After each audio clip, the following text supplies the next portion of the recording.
Sa ngalan ng Ama, ng Anak, at ng Espiritu Santo. Amen.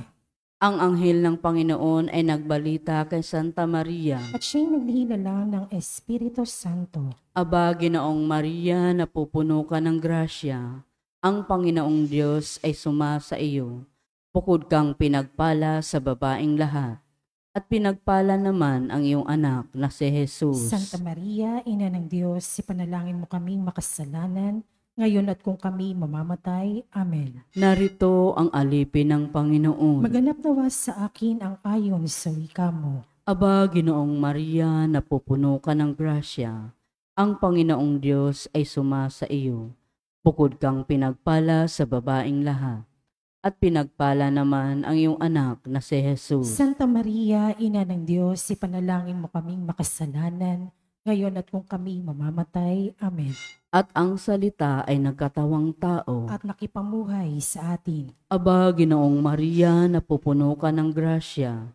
Ang Panginoong Diyos ay sumasa iyo. Bukod kang pinagpala sa babaeng lahat. At pinagpala naman ang iyong anak na si Jesus. Santa Maria, Ina ng Diyos, ipanalangin mo kaming makasalanan, ngayon at kung kami mamamatay. Amen. Ipanalangin mo kami, O Santa na Ina ng Diyos. Nang kami maging dapat makinabang sa mga pangako ni Kristo. Manalangin tayo. Panginoon naming Diyos, kasiyahan mo nawa ang aming mga kaluluwa sa iyong mahal na grasya at yayamang dahilan sa pamamalita ng anghel ay nakilala namin ang pagkakatawang tao ni Jesucristong anak mo. Pakundangan sa mahal na pasakit at pagkamatay niya sa krus, papakinabangan mo kami ng kanyang pagkabuhay na magmuli sa kadakilaan sa langit. Sa pamagitan ni Jesucristong aming Panginoon. Amen. Luwalhati sa Ama at sa Anak at sa Espiritu Santo. Kapara nung sa unang-una, ngayon at magpakailanman, magpasawalang hanggan. Amen. Sa ngalan ng Ama, ng Anak at ng Espiritu Santo. Amen.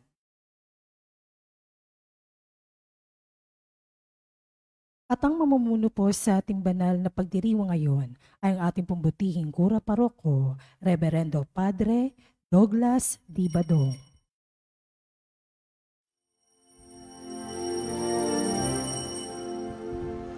Ang puso ko'y nagpupuri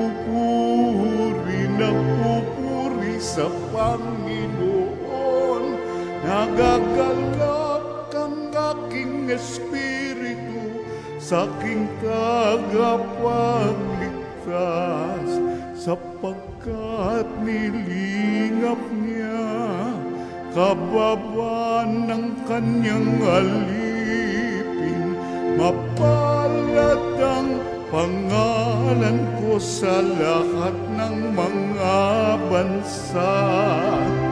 Ang puso ko'y nagpupuri sa Panginoon. Nagagalak ang aking espiritu sa aking tagapagligtas. Nagagalak ang aking espiritu sa aking tagapagligtas.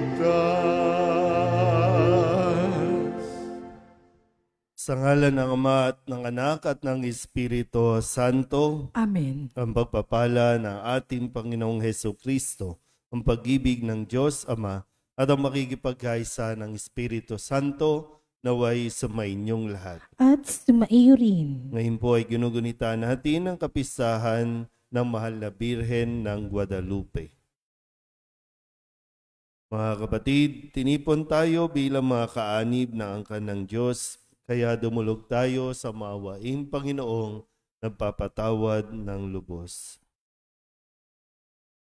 Sinugong tagapagpagaling sa mga nagsisisi, Panginoon, kaawaan mo kami. Panginoon, kaawaan mo kami. Dumating na tagapag-anyayang mga makasalanay magsisi, Kristo, kaawaan mo kami. Kristo, kaawaan mo kami. Nakaluklok ka sa kanan ng Diyos Ama para ipamagitan kami. Panginoon, kaawaan mo kami. Panginoon, kaawaan mo kami. Kaawaan tayo ng makapangyarihang Diyos, patawarin tayo sa ating mga kasalanan, at patnubayan tayo sa buhay na walang hanggan. Amen. Manalangin tayo. Ama naming makapangyarihan, ipagkaloob mong kami magkamit kailanman ng kalusugan at kagalingan sa aming katawan at kalooban. Pakundangan sa pagdalangin ng laging birheng si Santa Mariang Mahal, kami naway mahango sa hapis sa kasalukuyan at makinabang sa kaluwalhatiang walang katapusan. Sa pamamagitan ni Jesucristo, kasama ng Espiritu Santo, magpasawalang hanggan. Amen. Magsiupo po lahat.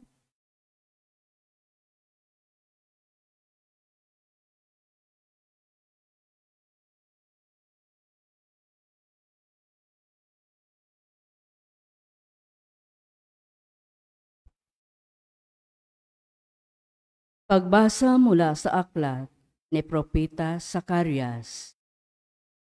Sinabi ng Panginoon, umawit ka sa kagalakan, bayan ng Siyon, pagkat maninirahan na ako sa piling mo. Sa araw na yaon, maraming bansa ang sama-samang magpupuri sa Panginoon at pasasakop sa Kanya. Siya'y maninirahan sa gitna ninyo. Sa gayon, malalaman ninyong sinugo ako ng Panginoon. Muli niyang kukupkupin, ituturing na kanyang sarili at itatangi ang Jerusalem. Manahimik sa harapan ng Panginoon ang lahat ng nilalang, pagkat siya'y tumindig mula sa kanyang templo. Ang salita ng Diyos. Salamat sa Diyos. Saan magtugunan ang antipong itutugon? Pinupuri kang lubusan ng lahat sa ating bayan. Ulitin po natin. Pinupuri kang lubusan ng lahat sa ating bayan. Anak, sumasa iyo ang pagpapala ng Diyos na kataas-taasan. Higit kang pinagpala kaysa lahat ng babae sa lupa. Purihin ang Panginoon, ang Diyos na lumalang sa langit at lupa, tugon. Pinupuri kang lubusan ng lahat sa ating bayan. Ang pananalig sa Diyos na nag-udyok sa iyo ay hindi na mapaparam sa isip ng mga tao, habang ginugunitan nila ang kapangyarihan ng Diyos. Tugon. Pinupuri kang lubusan ng lahat sa ating bayan. Sitayo po ang lahat.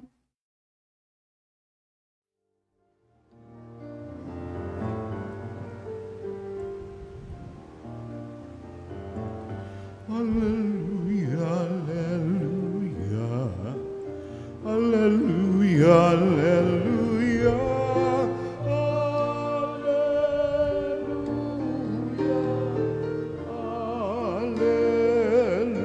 alleluia, alleluia, alleluia.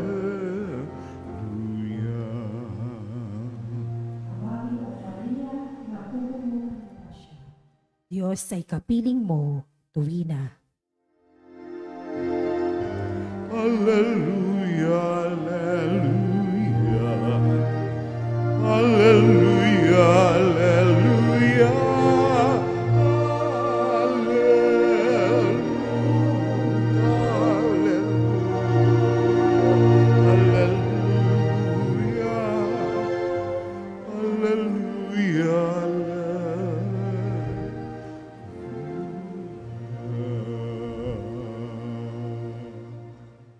Sumainyo ang Panginoon. At sumaiyo rin. Ang mabuting balita ng Panginoon ayon kay San Lucas. Papuri sa iyo, Panginoon. Si Maria ay nagmamadaling pumunta sa isang bayan sa kaburulan ng Huda. Pagdating sa bahay ni Zacarias, binati niya si Elizabeth. Nang marinig ni Elizabeth ang bati ni Maria, naggagalaw ang sanggol sa kanyang tiyan. Napuspos ng Espiritu Santo si Elizabeth at buong galak na sinabi, pinagpala ka sa mga babae at pinagpala rin ang dinadala mo sa iyong sinapupunan. Sino ako upang dalawin ng ina ng aking Panginoon? sapagkat pagkarinig ko ng iyong bati, ay naggagalaw sa tuwa ang sanggol sa aking tiyan. Mapalad ka sapagkat nanalig kang matutupad ang ipinasabi sa iyo ng Panginoon. At sinabi ni Maria, ang puso ko'y napupuri sa Panginoon at nagagalak ang aking espiritu dahil sa Diyos na aking tagapagligtas. Ang mabuting balita ng Panginoon. Pinupuri ka namin, Panginoong Hesu Kristo. Isang magandang umaga po sa inyong lahat.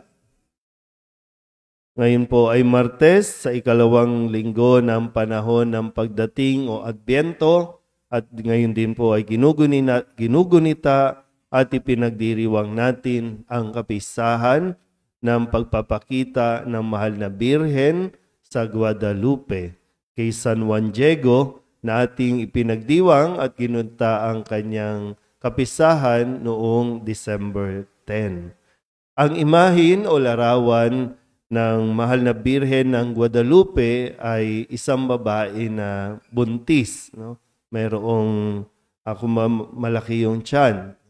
At isa ito sa pagpapakita o pagpapaalala sa lalo tigit nung panahong iyon na talamak po ang kawalan ng respeto sa buhay. No?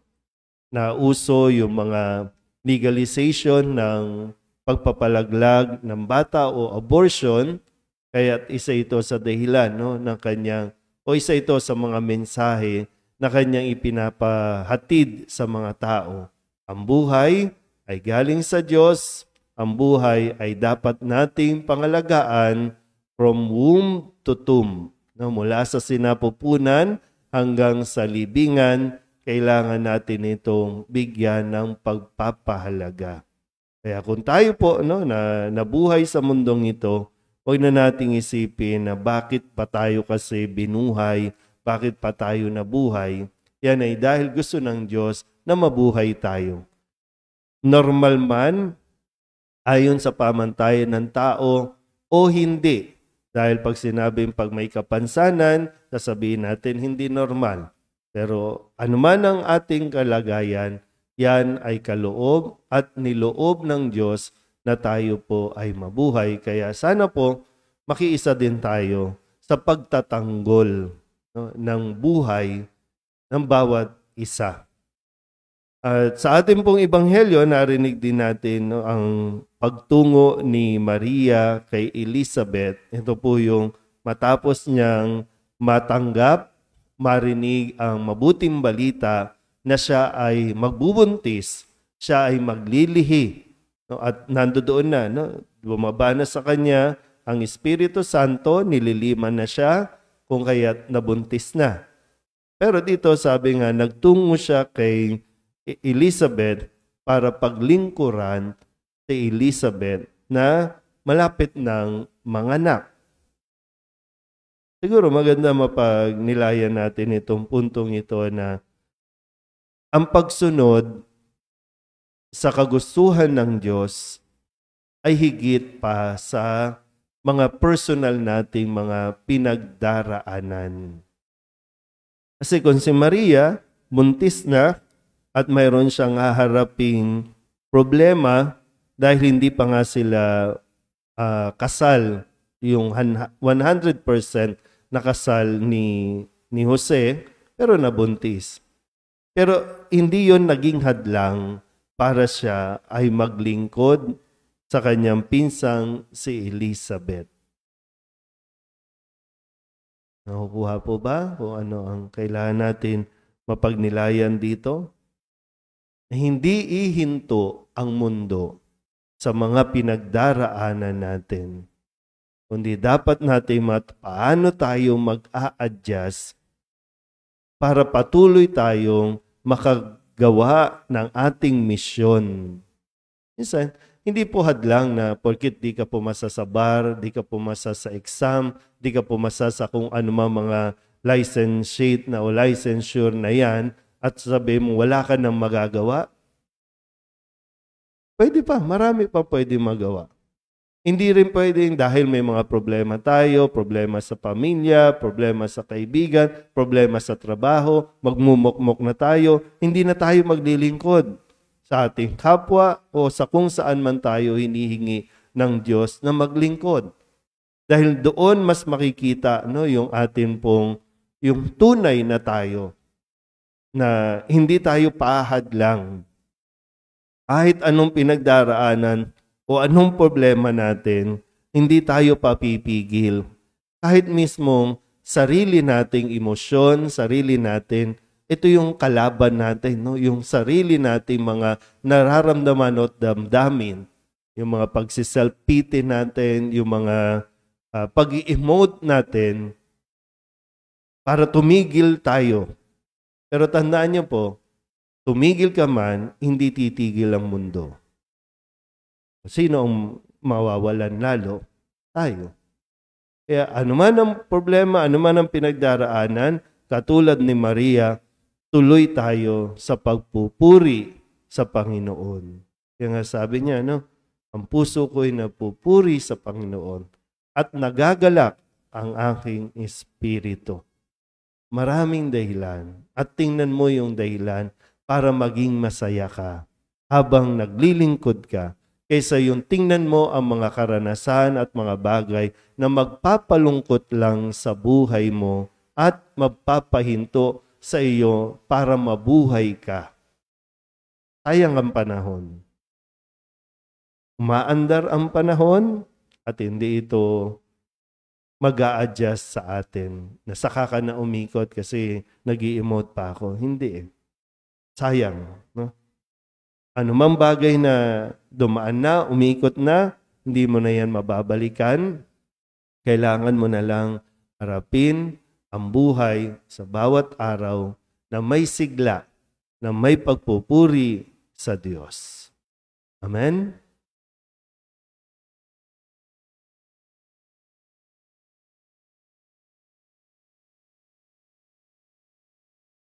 Ang Panginoon ang ating pastol na nakakakilala sa bawat isa sa atin. Ialay natin ang ating mga panalangin sa Diyos na may pagtitiwala sa Kanyang pag-ibig para sa atin.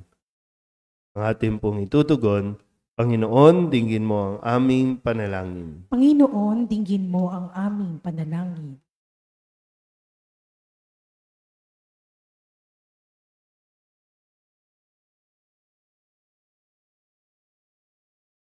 Ang simbahan, naway maging isang buhay na tanda ng tunay na malasakit at lubos na pangalaga para sa mga itinakwil ng ating lipunan. Manalangin tayo sa Panginoon. Panginoon, dinggin mo ang aming panalangin. Ang mga nalihis sa landas ng kabutihan, naway marinig ang tinig ni Kristo, ang mabuting pastol, na tumatawag sa kanila upang magbalik sa Kanya. Manalangin tayo sa Panginoon. Panginoon, dinggin mo ang aming panalangin. Ang mga kabataan, naway marinig ang tinig ng ating Panginoon na tumatawag sa kanila para sa pagbabagong loob at sa pagtatalaga ng buhay para maglingkod. Manalangin tayo sa Panginoon. Panginoon, dinggin mo ang aming panalangin. Ang lahat ng nagdurusa at may sakit, naway makaunawa na mahal sila ng Diyos sa pamagitan ng pagkalinga at paglingap na ibinibigay natin sa kanila.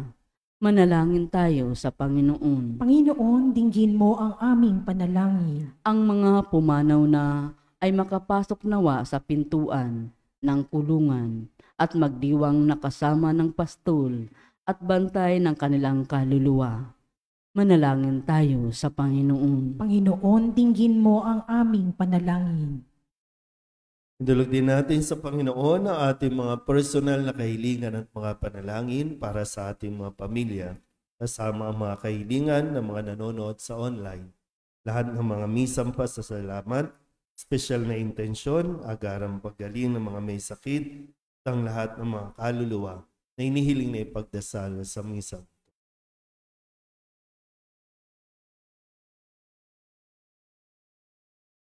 Ang lahat ng ito inihiling namin sa ngalan ni Kristong aming Panginoon. Amen. Magsiupo po ang lahat.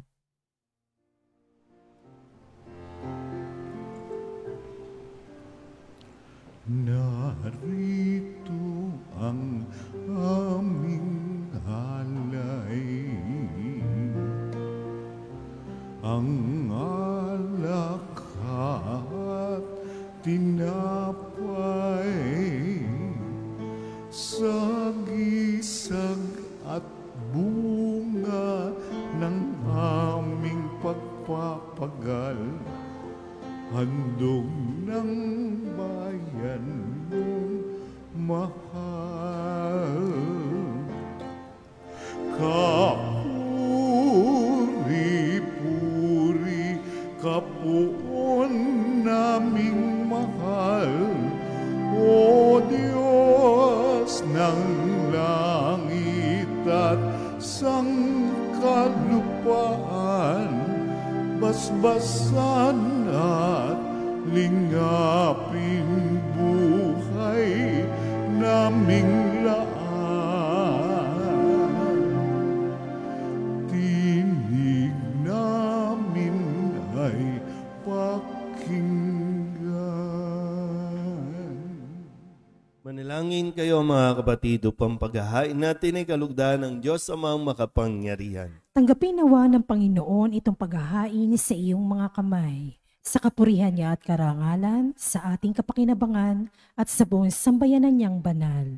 Ama naming lumikha, ang iyong nagkatawang taong anak ay tumulong nawa sa aming ginagawa upang siya na iniluwal ni Maria nang di bumawas kundi lalo pang nagpaganap sa pagkabirhen ay magpagindapat na kalugdan mo ang aming paghahain sa ikapagpapatawad ng mga kasalanan, sapagkat siya ang Panginoong kasama mo at ng Espiritu Santo magpasawalang hanggan. Amen. Sumainyo ang Panginoon. At sumaiyo rin. Itaas sa Diyos ang inyong puso at diwa. Itinaas na namin sa Panginoon. Pasalamatan natin ang Panginoong ating Diyos. Marapat na siya ay pasalamatan. Ama naming makapangyarihan, tunay nga marapat na ikaw ay aming pasalamatan ngayong ginugunita ang mahal na Birhen ng Guadalupe. Bukod mong pinapala sa babaeng lahat na iyong piniling maging ina ng iyong anak. Noong isugo mo siya bilang aming Mesiyas, sa kapangyarihan ng Espiritong Banal, ang Birheng Maria ay naging inang tunay ng iyong anak na kanyang isinilang bilang liwanag nitong sanlibutan. Kaya kaysa ng mga anghel ng sisiawin ng papuri sa iyo na walang humpay sa kalangitan, kami nagbubunyi sa iyong kadakilaan. Santo, Santo, Santo, Panginoong Diyos na makapangyarihan, napupuno ang langit at lupa ng kalwalhatian mo. Hosana sa kaitaasan, pinagpala ang naparirito sa ngalan ng Panginoon. Hosana sa kaitaasan. Ama naming banal, ikaw ang bukal ng tanang kabanalan. Kaya't sa pamamagitan ng iyong Espiritu, gawin mong banal ang kaloob na ito upang para sa aming maging katawan at dugo ng aming Panginoong Hesu Kristo. Bago niya pinagtiis ang kusang loob na maging handog, hinawakan niya ang tinapay, pinasalamatan kaniya, pinaghati-hati niya iyon, iniabot sa kanyang mga alagad at sinabi, "Tanggapin ninyong lahat ito at kanin, ito ang aking katawan na ihahandog para sa inyo."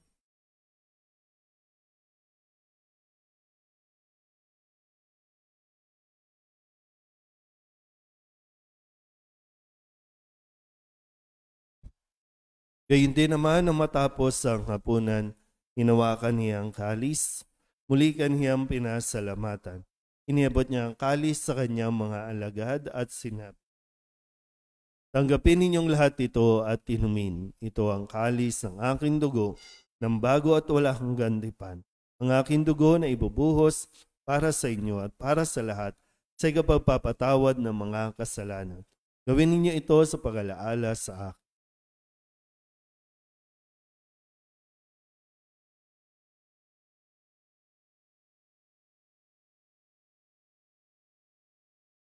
Ipagbunyi natin ang misteryo ng pananampalataya. Si Kristo'y namatay, si Kristo'y nabuhay, si Kristo'y babalik sa wakas ng panahon. Ama, ginagawa namin ngayon ang pag-alaala sa pagkamatay at muling pagkabuhay ng iyong anak. Kaya tiniaalay namin sa iyo ang tinapay na nagbibigay buhay at ang kalis na nagkakaloob ng kaligtasan. Kami napapasalamat dahil kami iyong minarapat na tumayo sa harap mo para maglingkod sa iyo. Isinasamo namin kami magsasalo-salo sa katawan at dugo ni Kristo ay mabuklod sa pagkakaisa sa pamamagitan ng Espiritu Santo. Ama, lingapin mo ang iyong simbahang laganap sa buong daigdig. Puspusin mo kami sa pag-ibig kay San Francisco na aming Papa at ni Jose na aming Obispo at ng Tanang Kaparian. Alalahanin mo rin ang mga kapatid naming nahimlay na may pag-asang sila'y muling mabubuhay, gayon din ang lahat ng mga pumanaw. Tawaan mo sila at patuloyin sa iyong kaliwanagan. Tawaan mo at pagindapating kaming lahat na makasalo sa iyong buhay na walang wakas. Kaysa na mahal na Birhen Maria na ina ng Diyos, ng kabiyak ng puso niyang si San Jose. Kaysa ng mga apostol at ng lahat ng mga banal na namuhay dito sa daigdig ng kalugod-lugod sa iyo, may pagdiwang nawa namin ang papupuri sa ikararangal mo sa pamamagitan ng iyong anak na aming Panginoong Hesus Kristo. Sa pamamagitan ni Kristo, kasama niya at sa Kanya, ang lahat ng parangal at papuri ay sa iyo, Diyos Amang makapangyarihan, kasama ng Espiritu Santo, magpasawalang hanggan.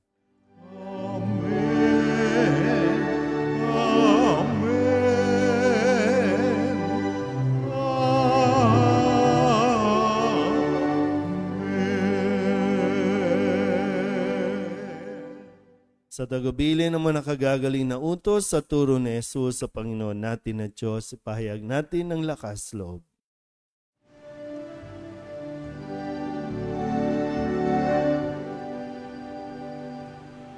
Ama namin, sumasalangit ka, sambahin ang ngalan mo, mapasa amin ang kaharian mo, sundin ang loob mo dito sa lupa para ng sa langit.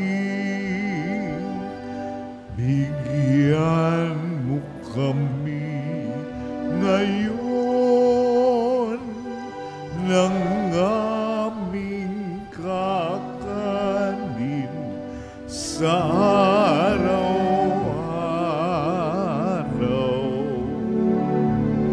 at patawarin mo kami sa aming mga sala para ng pagpapatawad namin sa nakakasala sa amin, at huwag mo kami ipahintulot sa tukso, at iadya mo kami sa lahat ng masama.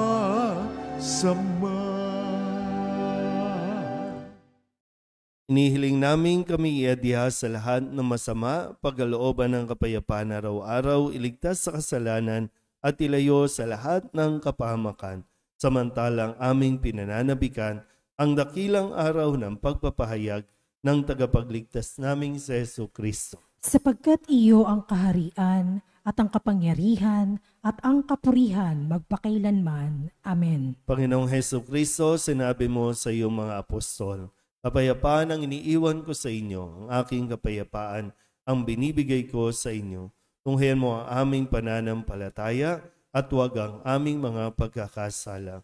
Pagkalooban mo kami ng kapayapaan at pagkakaisa ayon sa iyong kalooban, sama ng Espiritu Santo, magpasawalang hanggan. Amen. Ang kapayapaan ng Panginoon ay laging sumainyo. At sumaiyo rin. Mabigayan po tayo ng kapayapaan sa isa't isa.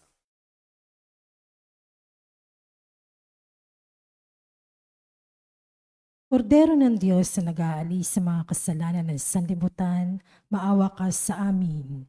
Kordero ng Diyos na nag-aalis sa mga kasalanan ng sanlibutan, maawa ka sa amin. Kordero ng Diyos na nag-aalis sa mga kasalanan ng sanlibutan, ipagkaloob mo sa amin ang kapayapaan. Magsilod po lahat.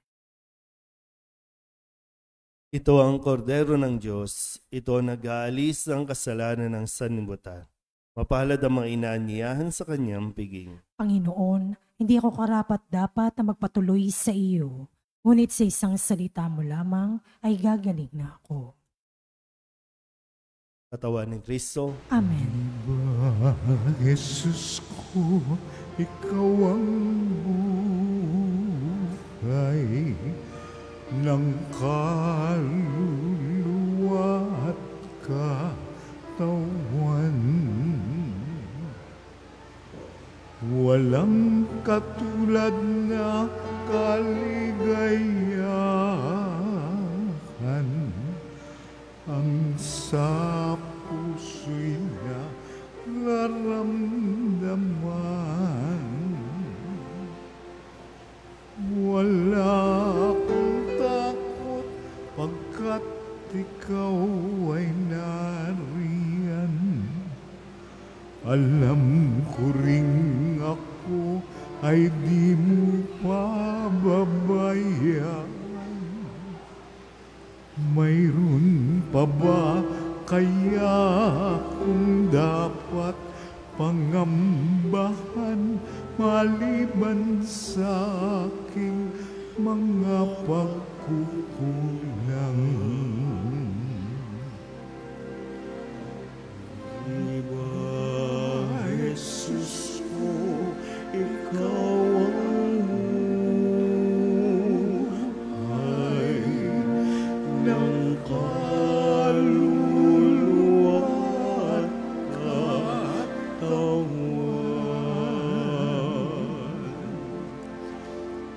Walang katulad na kaligayahan ang sa puso'y nararamdaman.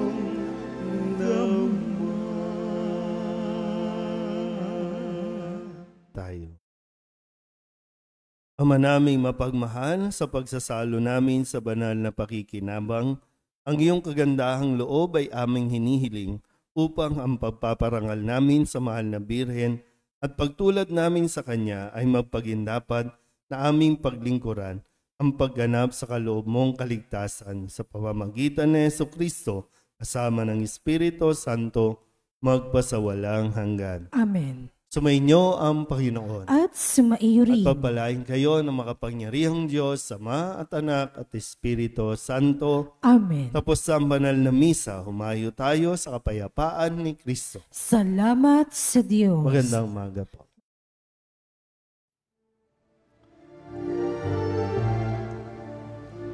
Kung pag-asa tayo'y maghintay sa ating Diyos na may pagliligtas at kay Jesus na siyang tanging gabay ng mga taong humahanap ng landas.